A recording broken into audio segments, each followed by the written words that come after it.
সমাজের মধ্যে এক ব্যক্তি দুর্বল, যাকে দুর্বল মনে করা হয়, সমাজের অন্য মানুষ তাকে দেখতে পারে না অথবা তাকে গণায় ধরে না, কিন্তু ওই লোকটার আল্লাহর সাথে সম্পর্ক বড় চমৎকার। আজান দিলে লোকটাকে ঘরে পাওয়া যায় না, মসজিদে চলে যায়।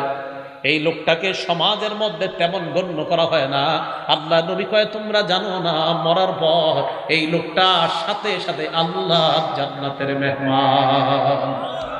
কুল্লু দাঈফ, দুর্বল, বিনয়ী, যাকে দুর্বল মনে করা হয়। এবার নবী কি বলে দেখেন, আলা উখবিরুকুম বিআহলিন নার, আমি কি তোমাদেরকে জাহান্নামীর ব্যাপারে বলবো না?